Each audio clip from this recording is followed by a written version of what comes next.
Buenas noches, insomnes de la historia. Has llegado al rincón donde la oscuridad reconforta, el insomnio se convierte en ritual, y la historia, la verdadera, la cruda, la incómoda, te arrulla como un secreto al oído. ¿Desde dónde nos escuchas esta noche? Desde una habitación en penumbra, con el viento rozando la ventana. Desde una ciudad que ya duerme, o desde un cuerpo que no puede hacerlo. No importa. Porque esta noche, la historia no promete descanso, promete vértigo. Hay historias que no caben en los libros sagrados, historias que se contaron en voz baja, entre suspiros, entre sombras, entre templos donde la piel y la muerte se tocaban sin pudor. Historias de mujeres que fueron santas y malditas al mismo tiempo, prostitutas del inframundo, mediadoras entre el deseo y la tumba, entre la carne viva y el eco del más allá. Antes de que el pecado existiera, antes de que el cuerpo se convirtiera en vergüenza, hubo un tiempo en que el sexo era rito, donde las mujeres del placer no eran marginadas, sino sacerdotisas. Sus cuerpos eran puentes entre mundos, el sudor, oración, el orgasmo, ofrenda, y la muerte, compañera. Desde los templos de Ishtar en Mesopotamia, donde las hieródulas ofrecían su cuerpo a los dioses, hasta las tabernas de Pompeya, donde las paredes aún conservan nombres y precios escritos con carbón. Desde las danzarinas egipcias que acompañaban los funerales, hasta las sacerdotisas griegas que imitaban los gemidos de Afrodita para honrar la fecundidad. Todas compartían el mismo destino: ser miradas, usadas, olvidadas, y aún así, dejar su rastro en la memoria de los vivos. Las prostitutas del inframundo no trabajaban para los hombres, trabajaban para las sombras. Limpian el deseo, lo vuelven sacrificio. Eran parte del equilibrio que mantenía unidos el mundo de los vivos y el de los muertos. Donde había vida debía haber placer, y donde había placer debía recordarse la muerte. Las culturas antiguas entendieron eso mejor que nosotros. En Babilonia, las mujeres del templo eran ofrendas vivas. Una noche con ellas significaba tocar lo divino. En Egipto, los ritos funerarios incluían danzas sensuales, como si la piel pudiera calentar el alma que se marchaba. En Grecia, las hetairas acompañaban a filósofos y a muertos, sabiendo que el mismo cuerpo servía para pensar y para morir. Y en Roma, el sexo era parte del calendario religioso. No había frontera entre el placer y la expiación. Pero todo cambió cuando llegó la moral, cuando los templos fueron sustituidos por iglesias y los cuerpos por culpas. El placer se volvió vergüenza. La mujer que antes era puente se convirtió en pecado. Las prostitutas del inframundo fueron desterradas de los templos, condenadas a las sombras, y allí permanecen, esperando que alguien vuelva a nombrarlas. Esta noche lo haremos. Descenderemos juntas a ese territorio donde el sexo era rito y la muerte, promesa. Donde los cuerpos eran oráculos y los gemidos, plegarias. Vamos a mirar sin pudor, sin moral, sin prisa, porque entenderlas es entendernos. Somos herederos de sus gestos, aunque prefiramos olvidarlo. Así que acomódate, respira hondo y deja que la historia te arrastre despacio hacia abajo, hacia los templos que huelen a incienso y sudor, hacia los altares manchados de vino y saliva, hacia las camas que fueron también tumbas. Y antes de comenzar, si este rincón te acompaña en las noches largas, considera suscribirte a este canal.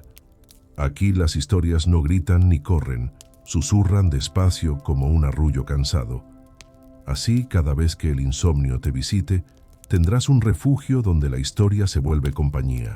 Y ahora, insomne curioso, la historia comienza. Antes de que el placer se volviera pecado, antes de que el cuerpo se vistiera de vergüenza, hubo un tiempo en que el sexo fue oración. No existían burdeles, ni calles oscuras, ni monedas a cambio de cuerpos. Había templos, y en ellos mujeres que no se vendían, sino que servían, sacerdotisas del deseo, vírgenes de los dioses, esposas de lo invisible. Imagina Babilonia hace casi 4000 años. El aire espeso, oloroso a incienso, a humo, a sudor y a vino viejo. En el templo de Ishtar, la diosa del amor y de la guerra, las mujeres se preparaban para el rito. El cabello trenzado, los ojos pintados con cool oscuro, los labios cubiertos de pigmento rojo obtenido del óxido. No había vergüenza en sus cuerpos, porque sus cuerpos no les pertenecían. Eran instrumento del poder divino. Los hombres que acudían no buscaban placer vulgar, buscaban redención. Creían que al unirse con la sacerdotisa, con la hieródula, estaban tocando la carne de la diosa misma. La unión era transacción espiritual, el semen, ofrenda, el sudor, purificación, el orgasmo, revelación. Ningún acto era casual. Cada respiración, cada gemido, cada gota de sudor tenía un propósito sagrado. El templo olía a flores marchitas y a cuerpos exhaustos. El piso, cubierto de aceites, brillaba a la luz de las antorchas. Los cánticos resonaban como ecos de un mundo más antiguo aún, un mundo donde el placer era puente entre lo humano y lo divino. Ishtar no era diosa pudorosa, era furia y fertilidad, deseo y sangre, guerra y fecundidad. Las sacerdotisas la imitaban en cuerpo y espíritu. Cada acto sexual era representación de la unión de la tierra y el cielo, de la vida y la muerte. El hombre salía del templo transformado. Había tocado el misterio. Había sido usado por la divinidad. Las hieródulas no eran prostitutas en el sentido moderno. No se vendían, ofrecían. Y en ese ofrecerse, se despojaban de su identidad individual. No tenían nombre propio. Eran reflejo, canal, recipiente. Ser cuerpo para el dios era también dejar de ser persona.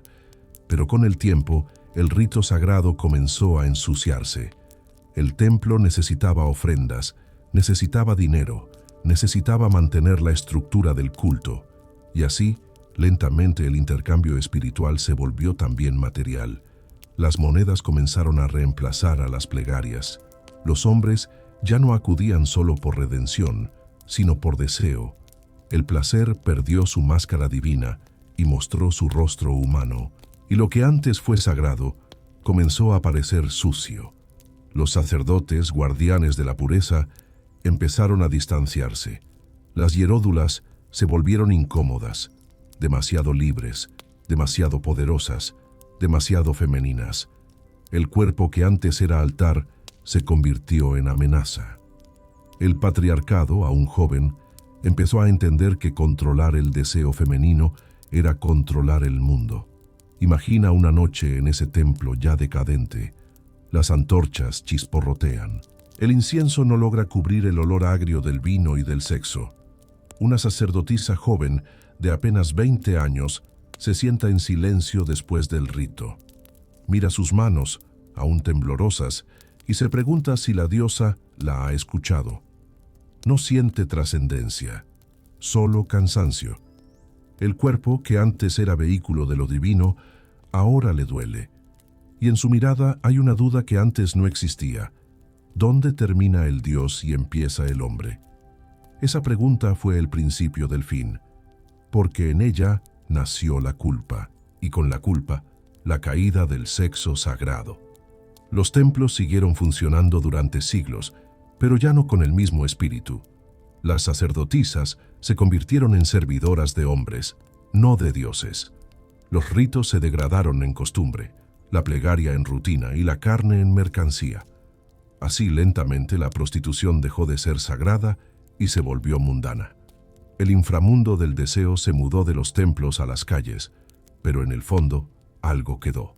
En cada cama profana, en cada encuentro anónimo, persistía la sombra de Ishtar, el eco de un tiempo en que los cuerpos eran oración. Las prostitutas del inframundo nacieron allí, en el momento exacto en que el rito perdió su divinidad, pero no su misterio. Cuando el deseo siguió ardiendo, aunque los dioses se callaran, y así, entre el humo del incienso y el olor de la piel, el sexo se volvió lo que siempre fue, una forma de recordar que la vida y la muerte siempre respiran al mismo ritmo. Egipto nunca separó la vida de la muerte. Mientras otros pueblos construían fronteras entre el cuerpo y el alma, los egipcios las mezclaban en un mismo perfume de natrón, loto y deseo. Para ellos, morir era continuar respirando en otro plano, y amar era un modo de recordar esa continuidad. El placer, por tanto, no era simple impulso, era parte de la maquinaria del cosmos. Y en esa maquinaria, el cuerpo femenino ocupaba un papel ritual y eterno. Imagina una noche a orillas del Nilo, cuando el aire aún huele a barro húmedo y flores podridas. En un pequeño templo dedicado a Hathor, diosa del amor, la música de flautas se mezcla con el rumor del agua. Un grupo de mujeres danza lentamente, con los pies descalzos, los tobillos adornados con cascabeles. La luz de las lámparas de aceite hace brillar el sudor de sus espaldas. Los hombres las miran, pero no las tocan. Esa distancia es parte del rito. La tentación no está en el contacto, sino en la insinuación.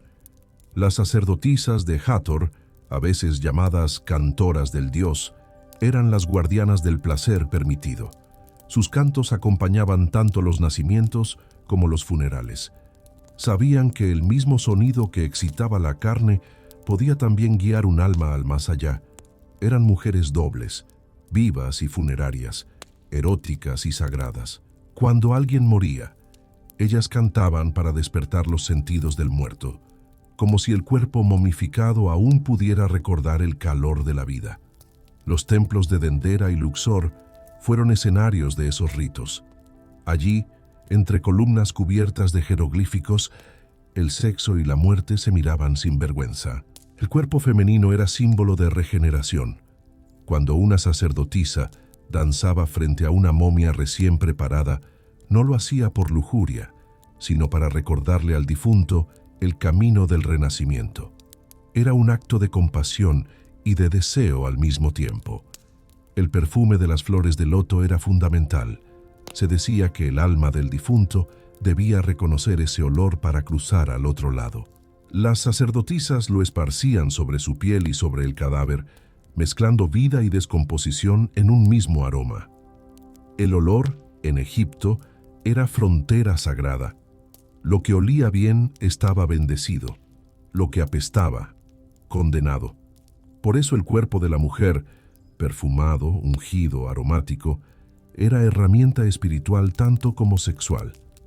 No todas las mujeres de placer eran sacerdotisas. Había también bailarinas, músicas, acompañantes que servían en banquetes y rituales. En los templos y en los burdeles del puerto de Menfis, los cuerpos eran moneda, pero también mensajeros de algo más antiguo. En la cultura egipcia, incluso la prostitución más vulgar conservaba ecos del rito original. El placer, aunque se pagara, seguía siendo espejo del ciclo eterno. Placer, vida, muerte, renacimiento. Imagina una de esas noches en Menfis, el aire caliente, el sonido del agua golpeando las barcas, el olor a pescado y especias. En una casa de placer, una mujer ríe suavemente mientras enciende una lámpara. Su cliente es un soldado. Ella no le pregunta su nombre. Él deja una moneda sobre la mesa y bebe vino. Durante unos minutos, ambos olvidan el mundo. Pero lo que para él es deseo, para ella es ritual aprendido. Mover el cuerpo al ritmo de la respiración. Cerrar los ojos para imaginar a Hathor observando desde lejos y al final dejar una flor de loto sobre el pecho del hombre dormido. Un gesto mínimo, pero cargado de símbolo. Una ofrenda al Dios que habita entre la carne y el alma. La ironía es que los egipcios celebraban el sexo sin pudor y al mismo tiempo lo rodeaban de misterio. Las mismas mujeres que alegraban los banquetes eran también las que acompañaban a los muertos. El placer y la muerte compartían escenario. El orgasmo, breve apagón de la conciencia, era visto como ensayo de la muerte. Morir un poco, decían, era recordar a los dioses. Cuando los griegos llegaron a Egipto, se sorprendieron.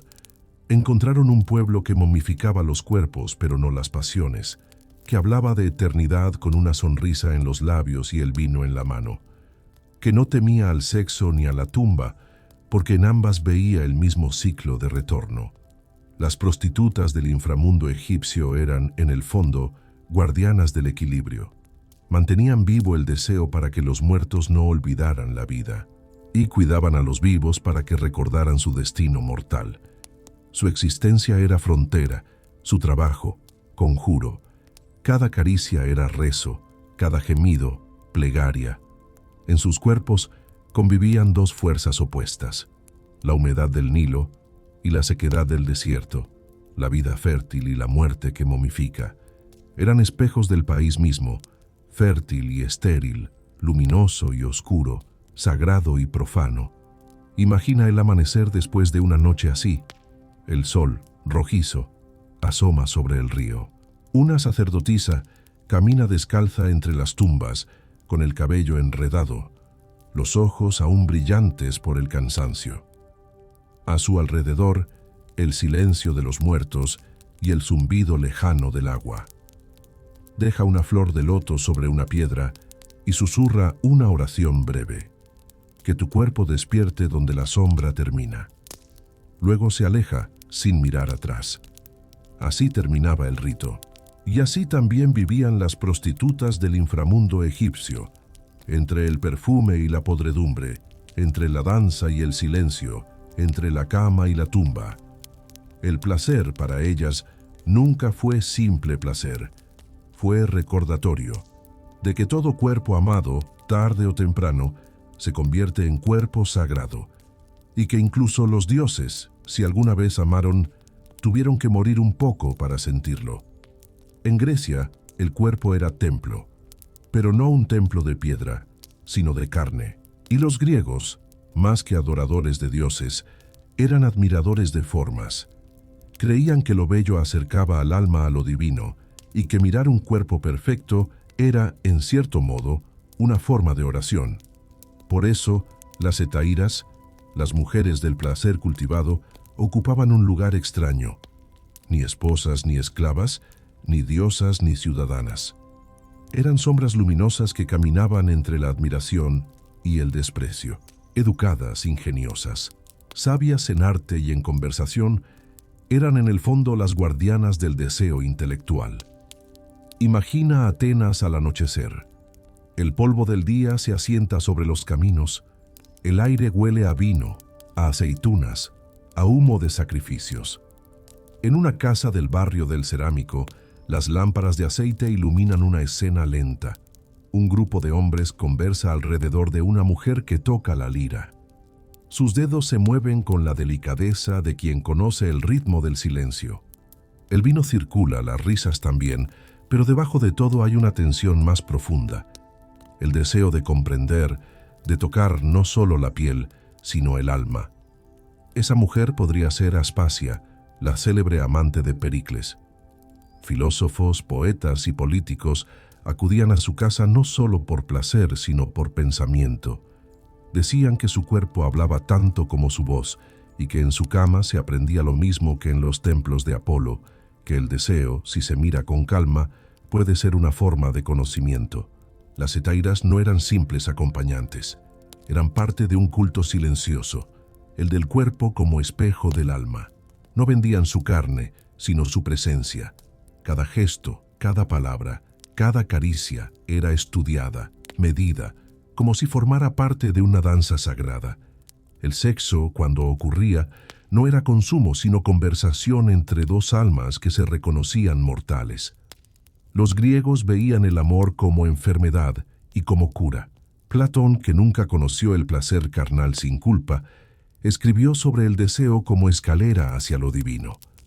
Primero se ama un cuerpo, luego todos los cuerpos y finalmente la belleza en sí misma. Pero las hetairas lo sabían sin necesidad de escribirlo. Enseñaban con el tacto lo que los filósofos intentaban explicar con palabras. En los banquetes, los simposia, el placer era conversación, vino, mirada. Las mujeres libres no asistían. Las esposas quedaban en casa, cumpliendo el deber doméstico. Solo las hetairas cruzaban ese umbral prohibido, y en esa transgresión residía su poder. Eran las únicas capaces de hablar con los hombres de política, poesía, mitos y muerte. Sabían que su presencia, más que placer, era espejo. El hombre se veía en ellas, deseaba su propia fugacidad, porque en Grecia el placer siempre llevaba el eco de la muerte. La juventud, tan celebrada, era flor efímera. El cuerpo perfecto de hoy era la estatua rota de mañana. Y las hetairas, eternas testigos de ese tránsito, eran como sacerdotisas del tiempo. Sus abrazos eran consuelo, sus sonrisas, recordatorio de que toda belleza está condenada a marchitarse. Imagina a una de ellas al amanecer, sola, después de una noche de risas y vino. El silencio pesa, el perfume del aceite aún flota en el aire. En la mesa quedan restos de pan y de conversación. Ella mira su reflejo en una vasija y ve en su rostro el cansancio de los dioses que ya no creen en sí mismos. El placer ha pasado, pero el pensamiento sigue vibrando, como cuerda tensa que no se apaga. No todas tuvieron el destino de Aspasia. Muchas hetairas terminaron olvidadas, envejecidas, sin fortuna. La ciudad las celebró mientras fueron hermosas y las despreciaba cuando el tiempo las tocaba. Esa es la paradoja del culto al cuerpo. Adora lo efímero, pero teme su decadencia. Y sin embargo, en esa contradicción radica su poder. Porque ellas conocieron el secreto que los filósofos apenas rozaron, que el placer no salva, pero revela. Revela la verdad más simple y más temida, que somos carne consciente de su muerte. En los poemas griegos dedicados a Afrodita, las prostitutas del inframundo aparecen disfrazadas de musas. No se las nombra por vergüenza, pero su sombra recorre cada verso. Sin ellas, la belleza sería teoría vacía. Sin su cuerpo, los dioses no tendrían dónde caer. Así fueron las hetairas, puentes entre el pensamiento y el deseo, entre la razón y la piel, entre la vida y la muerte. En sus risas había filosofía, en sus besos, teología. Y en su soledad final, una verdad que ni los templos ni las academias se atrevieron a decir en voz alta, que toda búsqueda de lo divino comienza, inevitablemente, en el cuerpo. Roma no temía al placer, lo organizaba, lo clasificaba, lo tasaba, lo regulaba. En su obsesión por el orden, incluso el deseo tenía su lugar, su precio y su impuesto. Las prostitutas eran tan necesarias como los acueductos. El Estado las toleraba porque el placer en Roma no era pecado, era administración. Mientras la república se convertía en imperio, los burdeles crecían como hongos a la sombra de los templos. Imagina una calle de Pompeya al caer la tarde. El aire huele a vino agrio, a sudor, a aceite derramado. Las paredes están cubiertas de grafitis, nombres, precios, frases obscenas y versos torpes. Fortunata Félix, una haz de placer por una haz de plata. Detrás de una puerta baja, la lámpara tiembla sobre la piedra. Un cuarto pequeño, una cama de madera, una jarra de vino. Nada más. El placer romano era funcional, casi militar, pero detrás de esa frialdad había ritual. El cuerpo femenino seguía siendo ofrenda, aunque ya sin dioses que escucharan. Las prostitutas del inframundo romano eran herederas de los templos antiguos, aunque nadie se lo reconociera. El imperio había borrado a las diosas, pero sus ecos seguían vivos en los cuerpos de las mujeres que esperaban en los lupanaria. En el barrio de Subura, en Roma, el olor era mezcla de pan horneado, estiércol y perfume barato. Las luces de los burdeles titilaban entre las sombras de los arcos. Los clientes entraban en silencio, dejando sus sandalias cubiertas de polvo. Los muros gruesos guardaban gemidos y monedas. Cada encuentro era rápido, mecánico, pero tenía algo de ceremonia. El saludo, el tacto, el pago, el olvido. El Estado cobraba impuestos a las prostitutas. Se las registraba con nombre y tarifa, como si el placer pudiera contarse como grano o vino.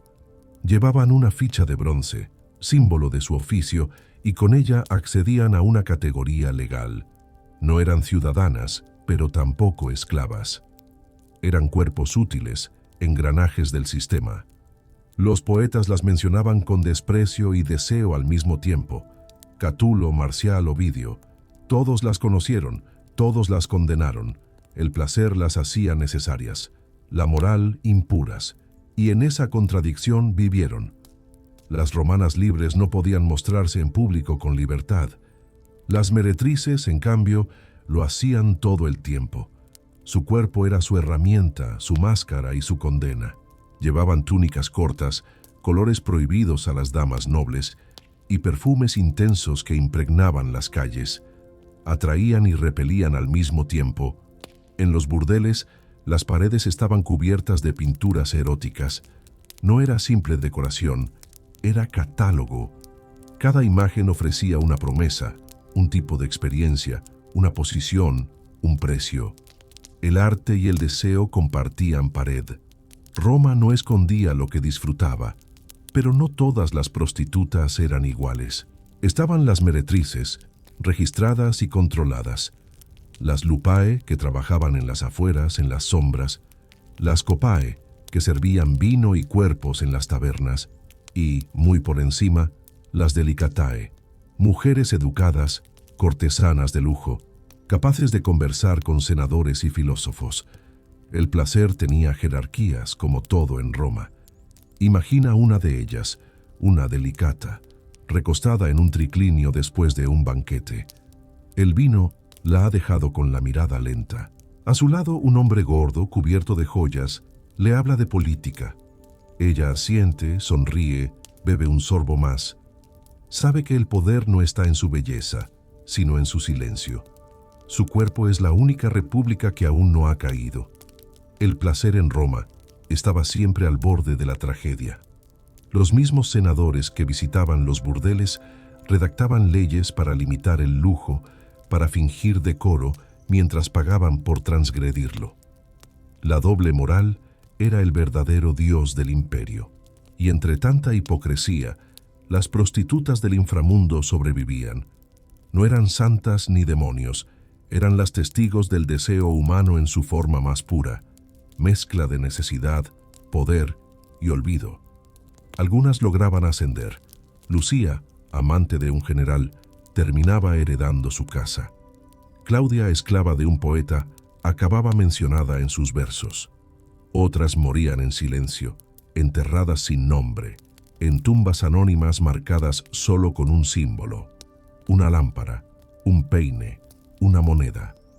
Roma, que tanto temía a los fantasmas, creó los suyos en los burdeles.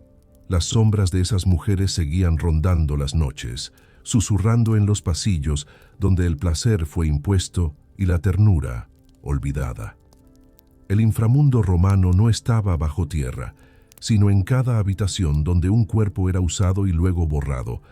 Al final, Roma cayó, y sus burdeles quedaron cubiertos por ceniza, como Pompeya, congelados en su propio deseo.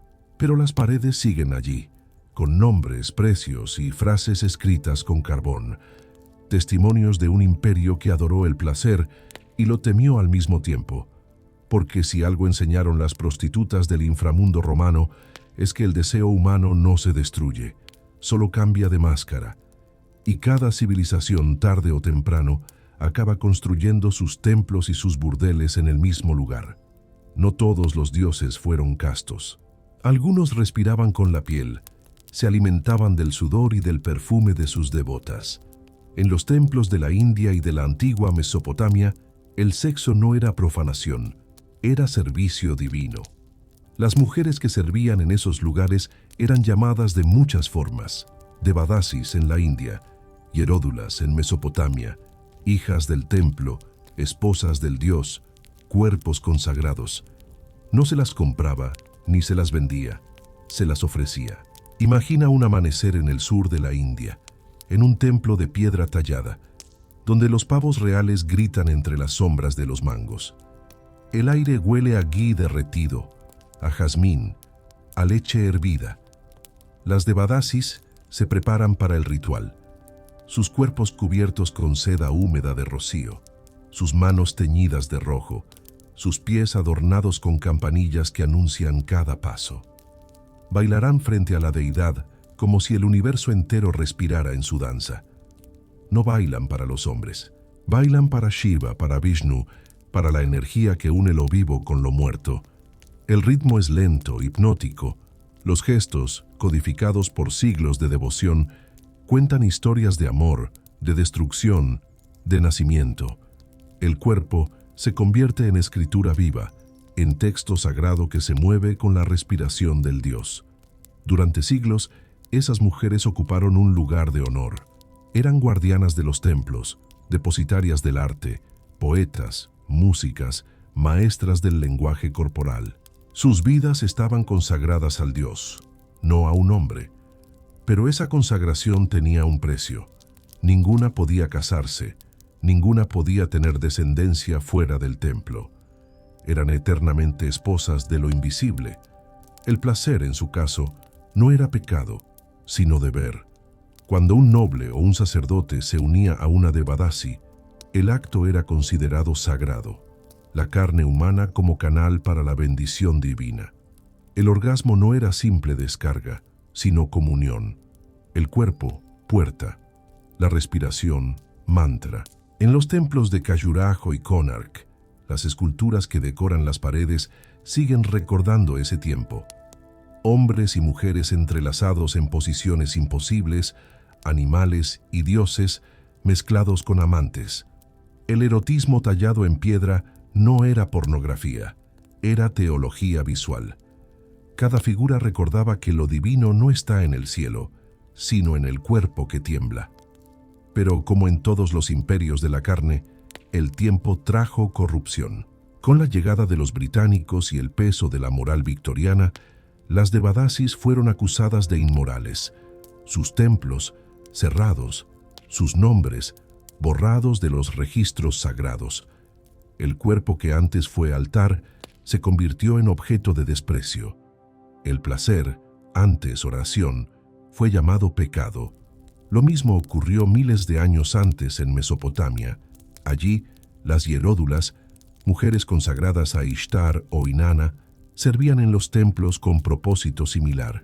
Sus cuerpos eran instrumentos para unir al hombre con la divinidad. Durante el Hieros Gamos, la unión sagrada, el rey se acostaba con una sacerdotisa representando al dios. El semen, símbolo de fertilidad, garantizaba la prosperidad del reino. Imagina el templo de Uruk, el aire denso, el olor a resina y vino. Una cama de lino en el centro del recinto, rodeada de antorchas. El rey entra en silencio. La sacerdotisa lo espera con el cuerpo cubierto de aceite. La ceremonia no es secreta, es pública, observada, ritualizada.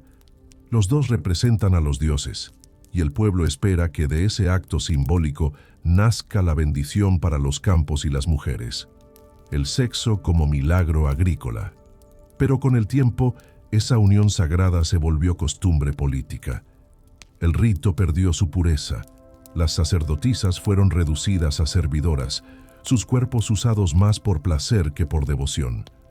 Y lo sagrado volvió a confundirse con lo profano. Mesopotamia, al igual que la India siglos después, terminó olvidando el sentido de sus ritos. Las hijas del templo fueron desplazadas por prostitutas comunes y el poder religioso las condenó. Lo que había comenzado como ofrenda divina terminó como crimen moral. El eco de esas mujeres, sin embargo, nunca desapareció. Sigue en los templos vacíos, en las esculturas eróticas, en los poemas donde las diosas aún suspiran con voz humana. Porque el deseo, aunque lo exilien, siempre encuentra refugio en lo sagrado. En las noches de luna llena, dicen que las devadasis aún bailan en los templos cerrados, sus campanas tintinean en el aire sin cuerpo, y que en Mesopotamia, bajo la arena, las piedras de los antiguos santuarios guardan el calor de los cuerpos, que alguna vez fueron oraciones. Ellas, las hijas del templo, fueron las primeras prostitutas del inframundo, no porque sirvieran a los muertos, sino porque aprendieron que lo divino y lo mortal siempre se tocan en la oscuridad. Con la caída de los templos antiguos, el deseo perdió su altar, y en su lugar, Europa levantó iglesias. Donde antes se celebraba el cuerpo, ahora se temía. Donde antes el sexo era rito, ahora era pecado. El cristianismo trajo consigo una nueva forma de oscuridad, no la de los muertos, sino la del alma. El placer se convirtió en tentación, la piel en trampa, la mujer en amenaza. Y de esa nueva visión del mundo nacieron las prostitutas del inframundo medieval. No vivían en templos, sino en sombras, en las afueras de las ciudades amuralladas, en callejones donde el viento olía a orina y a vino barato. Sus cuerpos, que alguna vez habrían sido ofrecidos a dioses, eran ahora ofrendas al hambre, al frío, al olvido. Imagina París en el siglo XIII. La niebla cubre las calles, las ratas corretean entre los adoquines, el sonido de las campanas llama a misa. En una esquina, una mujer se envuelve en un manto raído, su rostro apenas visible a la luz temblorosa de una vela. No tiene nombre, solo precio. Y sin embargo, su cuerpo sigue siendo símbolo, no de divinidad, sino de perdición. La Iglesia la condena, pero la necesita. Los sermones predican castidad, mientras los confesores escuchan sus propias culpas con las manos temblorosas. En los monasterios se escriben tratados sobre la pureza, y en las calles los mismos hombres buscan alivio en la carne prohibida. El pecado era moneda de doble cara, una para la moral, otra para la noche. El cuerpo femenino se convirtió en territorio enemigo.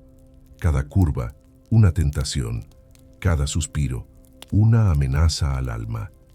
Las prostitutas del inframundo medieval eran el reflejo de lo que los hombres temían de sí mismos, el deseo que no podían matar. En los hospitales y casas de arrepentidas, las mujeres pecadoras eran recluidas para purificar su alma. Les cortaban el cabello, les daban nombres nuevos, les enseñaban a rezar entre ayunos y latigazos. El cuerpo, castigado, debía olvidar el placer. Pero el placer no se olvida, solo se esconde. Algunas ciudades intentaron regularlo. En Florencia, en Aviñón, en Londres, los burdeles se volvieron instituciones casi oficiales. Las prostitutas pagaban impuestos, vivían bajo reglas estrictas y en los días santos debían desaparecer de la vista pública. La hipocresía tenía estatuto propio. Los clientes eran nobles, comerciantes, clérigos. El pecado era común, la culpa colectiva. Y mientras las catedrales se elevaban hacia el cielo, en sus cimientos crecía una red de cuerpos usados y olvidados. El infierno, decía Dante, no estaba solo bajo tierra, vivía en la carne. Imagina un burdel de León, con las paredes cubiertas de hollín, el aire espeso por el humo de lámparas de aceite. Las mujeres se pintan los labios con vino, se ríen entre dientes, fingen deseo. Afuera, un monje pasa rezando, sin mirar, aunque sabe perfectamente lo que hay detrás de esas puertas. En los manuales de confesores, el cuerpo femenino era descrito con precisión casi médica. ¿Cuántos pecados podía provocar? ¿Cuántas miradas eran suficientes para condenarse? La mujer se convirtió en instrumento de prueba espiritual. Tocar, desear, mirar, todo podía ser culpa. Y aún así, el deseo persistía. Los peregrinos que viajaban a Tierra Santa paraban en burdeles como si fueran estaciones de purificación. Los cruzados, antes de morir, buscaban el consuelo de una mujer. Los santos soñaban con tentaciones, y en esos sueños nacían las visiones más sensuales de la teología.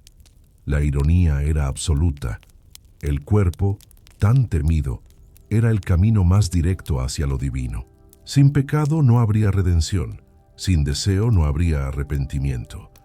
Las prostitutas medievales eran, sin saberlo, parte del mecanismo de la salvación. La Iglesia las llamaba impuras, pero sin ellas no habría pureza que predicar. Algunas de esas mujeres encontraron refugio en el lenguaje del misticismo. Como María de Egipto, la prostituta que se convirtió en santa tras una vida de lujuria.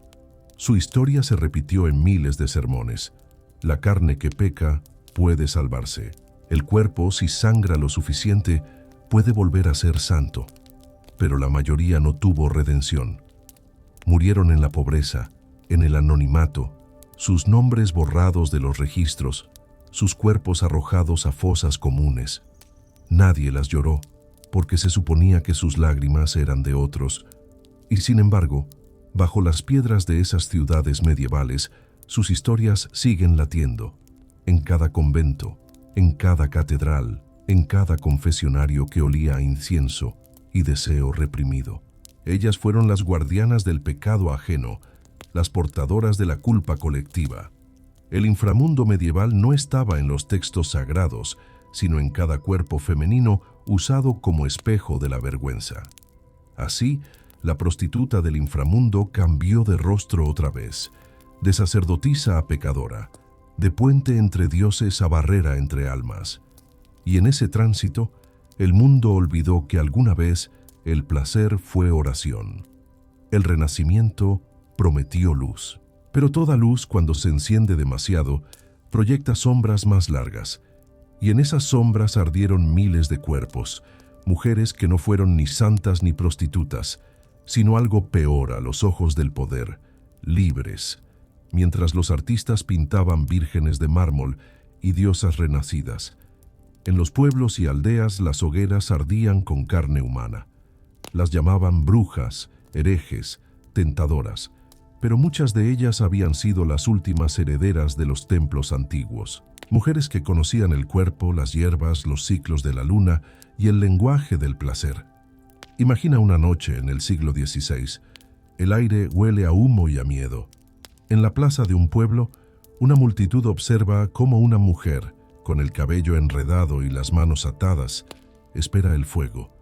Dicen que copuló con el diablo, que bailó desnuda bajo la luna, que usó su cuerpo para tentar a los hombres.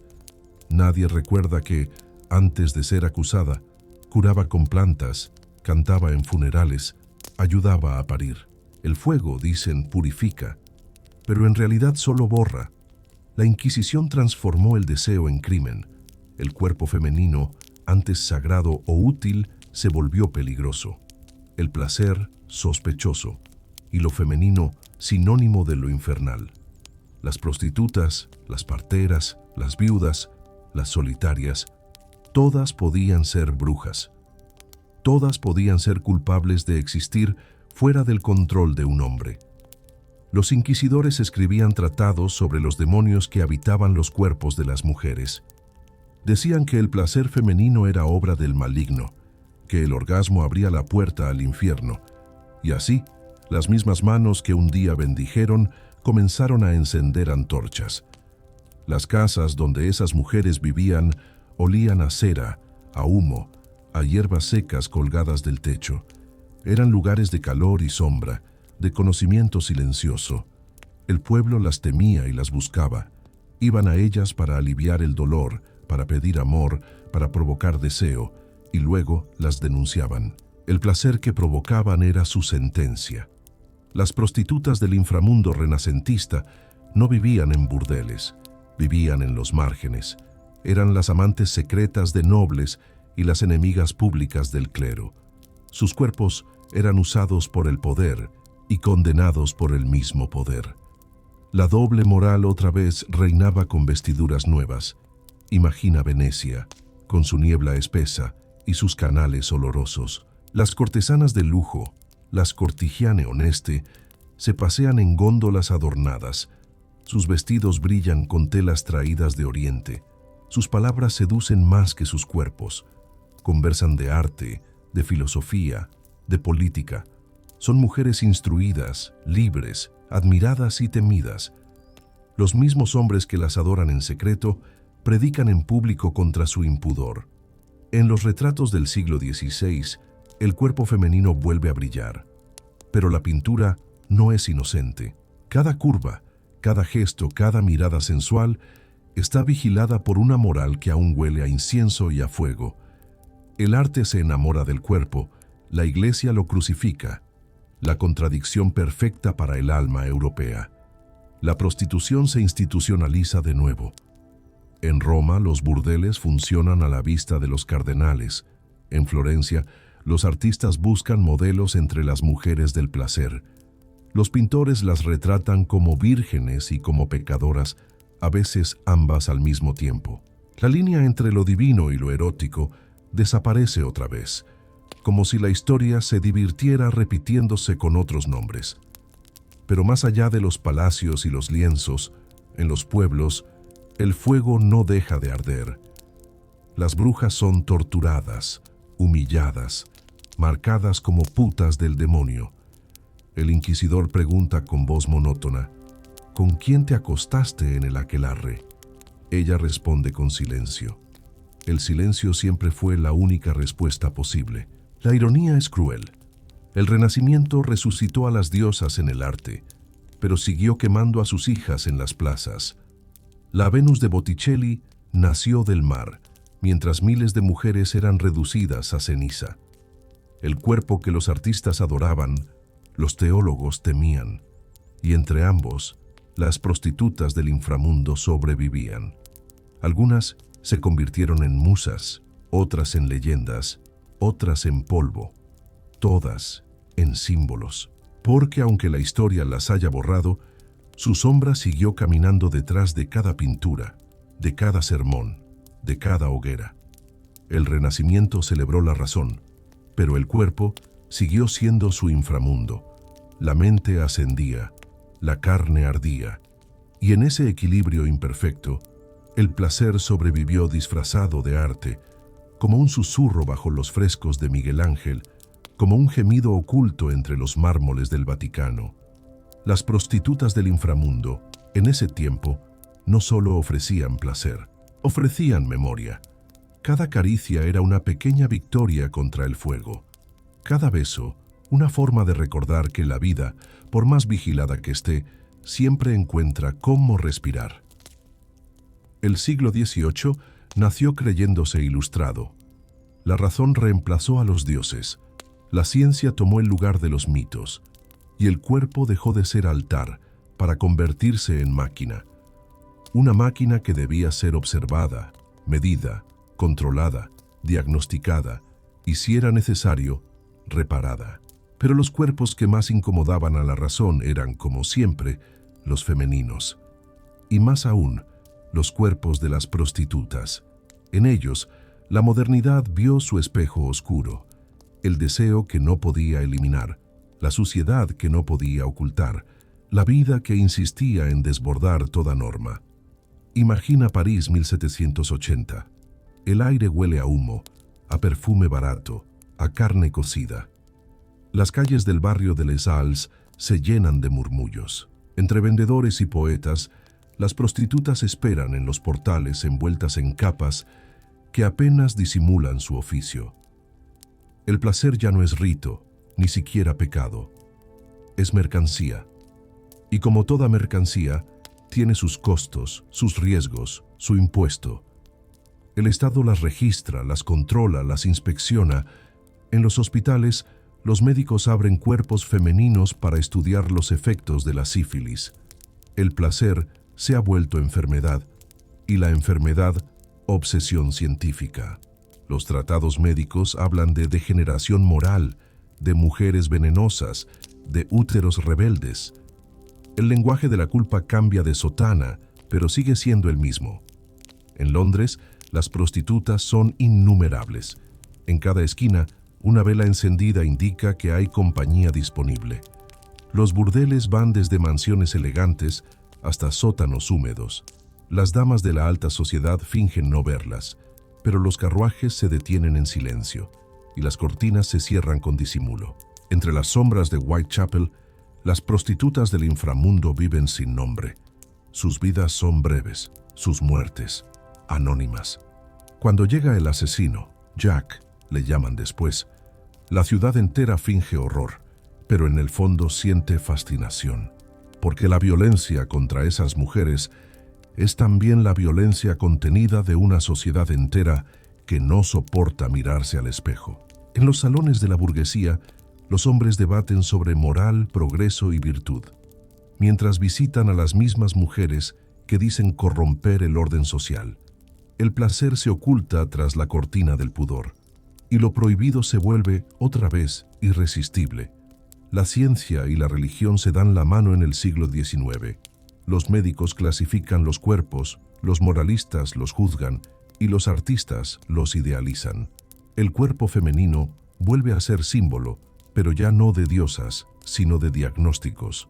La histeria se convierte en el nuevo nombre del deseo, y los hospitales, como la Salpêtrière en París, se llenan de mujeres etiquetadas como locas, cuando en realidad solo eran tristes, hambrientas o simplemente humanas. Los burdeles, mientras tanto, se vuelven parte de la economía urbana. Hay burdeles con tarifas para cada clase social, cada uno con su estética, su jerarquía, su miseria. Las maîtresses controlan los ingresos, los médicos inspeccionan la salud, los clientes pagan, los cuerpos obedecen. El placer se administra como una fábrica. En Viena, Freud escucha a sus pacientes hablar de sueños, de deseo, de miedo. Descubre lo que las prostitutas del inframundo sabían desde siempre, que el cuerpo guarda memoria, que cada placer reprimido se pudre dentro, que el alma también tiene fluidos. Y aunque Freud no lo diga así, cada análisis es una confesión laica, cada palabra, una forma de volver al cuerpo lo que la religión había intentado borrar. Mientras tanto, en los burdeles de París, las prostitutas de lujo viven entre seda y decadencia. Sus nombres aparecen en los periódicos, sus retratos adornan los estudios de los pintores. Algunas inspiran óperas, otras mueren de tisis. La belleza se ha vuelto enfermedad romántica. El placer, un acto estético. Imagina una de esas noches en el Folies Bergère. El humo del tabaco flota sobre las cabezas, los músicos tocan valses lentos, las risas se confunden con toses. En el escenario, una mujer baila con los hombros desnudos, la piel brillante por el sudor y la luz. No es libre, pero parece eterna. Los hombres la miran y sienten el vértigo de lo efímero. Saben que la belleza muere joven, que el deseo, como el siglo, tiene fecha de caducidad. Las prostitutas del inframundo del siglo XIX no fueron solo víctimas. Fueron cronistas del cuerpo moderno. Vivieron en su carne las contradicciones del progreso, la ciencia que quería salvarlas, pero las disecaba, la moral que las condenaba, pero las consumía, el arte que las idealizaba, pero las olvidaba. En ellas nació la idea del cuerpo como espectáculo, como objeto de mirada, como mercancía emocional. Las calles de París, Londres, Viena y Berlín eran laboratorios del deseo, y en cada esquina una mujer mostraba sin saberlo el precio del alma en la era del vapor. La prostituta del inframundo ya no era sacerdotisa ni pecadora. Era síntoma de un mundo que se decía racional, pero seguía arrodillado ante el misterio del cuerpo. Al final del siglo, la electricidad iluminó las calles. La noche perdió parte de su oscuridad, pero el deseo no. Solo se escondió mejor. El placer se volvió asunto de psiquiatras y policías. Y el cuerpo femenino, otra vez, quedó atrapado entre la ciencia y el pecado. Así nació el cuerpo moderno, catalogado, vigilado, erotizado, enfermo. Y en sus bordes, como siempre, las prostitutas del inframundo seguían recordando que la carne, por más analizada que sea, sigue siendo misterio. El siglo XX nació con ruido de motores y terminó con ruido de sirenas. Fue un siglo de cuerpos movilizados, heridos, explotados y olvidados. Un siglo donde el placer se volvió un lujo de los sobrevivientes. Las guerras redibujaron los mapas, pero también los cuerpos. Mientras los hombres marchaban al frente, las mujeres llenaban las fábricas, las calles, los hospitales. Y entre ellas, como siempre, las prostitutas del inframundo encontraban su lugar entre la necesidad y el olvido. Imagina Europa en 1917. El aire huele a hierro, a barro y a miedo. Las trincheras son un útero de muerte.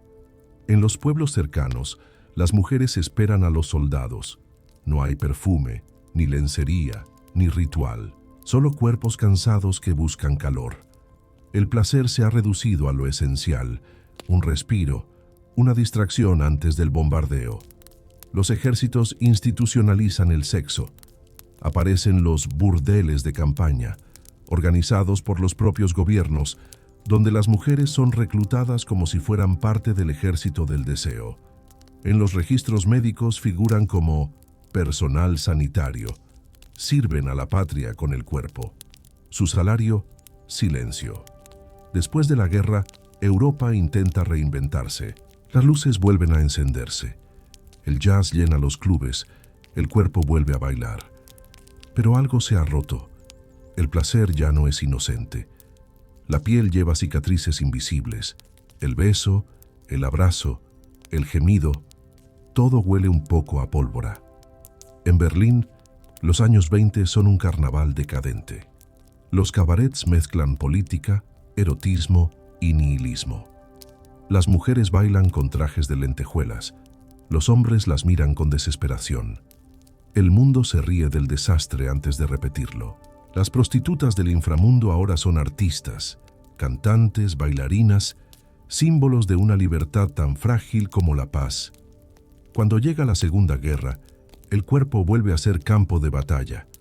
En los burdeles de los ejércitos, las mujeres son forzadas, miles de ellas convertidas en mujeres de consuelo en Asia, violadas en serie bajo la justificación del deber. El deseo se convierte en arma, el cuerpo en botín, y la palabra placer desaparece del vocabulario. Después, en los años de la reconstrucción, el mundo vuelve a maquillarse. Hollywood fabrica nuevas diosas, la publicidad inventa el deseo como producto. El cuerpo femenino vuelve a brillar en las pantallas, pero su luz es artificial. El placer ya no se busca, se compra en cuotas. La prostitución se disfraza de modernidad. Los burdeles se transforman en clubes privados, las calles en vitrinas, las revistas en catecismos del consumo. En los años 50, el sexo aún es tabú, pero ya no se esconde en templos ni en burdeles. Vive en los sueños de la clase media. Las mujeres deben ser esposas perfectas, mientras las prostitutas del inframundo siguen cargando con los deseos que nadie se atreve a confesar. Los 60 abren las puertas del cuerpo otra vez. La revolución sexual promete libertad. El placer se convierte en derecho. Pero incluso en ese amanecer libertino, las viejas cadenas siguen pesando. La libertad sexual beneficia más a los hombres que a las mujeres. El cuerpo femenino, otra vez, se celebra y se consume al mismo tiempo. En Vietnam, en Argelia, en Corea, las guerras continúan. Y con cada ejército vuelven las prostitutas del inframundo, invisibles en los libros, presentes en todas las fotos que nadie muestra.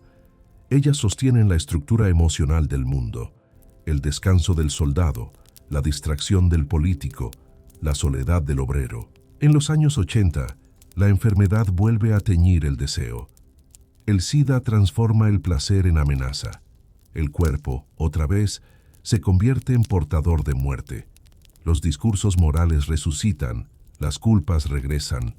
La ciencia busca virus, la religión busca pecadores. Y en el medio las prostitutas del inframundo entierran a sus amigas, guardan silencio, siguen trabajando. La televisión las retrata como víctimas o villanas, nunca como seres humanos. El deseo sigue siendo historia ajena. El cuerpo, un símbolo que nadie pregunta si quiere serlo. Al final del siglo, las guerras se trasladan al interior de las ciudades. Ya no hay ejércitos visibles, sino pobreza, drogas, tráfico. Las prostitutas del inframundo habitan moteles, esquinas, pantallas. El placer se digitaliza, pero la soledad sigue siendo analógica. El siglo XX termina con una paradoja. El cuerpo nunca fue tan visible y nunca estuvo tan solo. El sexo, que comenzó siendo rito, ahora es espectáculo. El placer, que fue comunión, ahora es consumo. Y las prostitutas del inframundo, que alguna vez hablaron con dioses, ahora se conectan con clientes anónimos tras una pantalla. El mundo dice haber progresado, pero basta cerrar los ojos para oír el mismo eco. El cuerpo que sirve, el cuerpo que se usa, el cuerpo que se olvida. Nada cambió del todo, solo la velocidad con que lo repetimos. El siglo XXI no abolió el deseo, lo pixeló, lo convirtió en imagen, en pantalla, en simulacro. Ahora los cuerpos ya no se tocan, se deslizan. El placer ya no huele, ni tiembla, ni sangra, se transmite.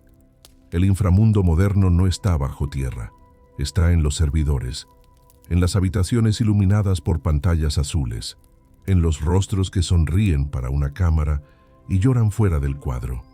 El cuerpo, ese viejo campo de batalla, ha sido reemplazado por su reflejo. Imagina una mujer frente a un teléfono. La luz fría le ilumina el rostro, sus labios se mueven lentos, calculados, su voz suena suave, artificial. Del otro lado, un hombre mira en silencio, cree que la observa, pero solo ve su propia soledad reflejada. Ella sonríe, desconecta, y el mundo sigue igual.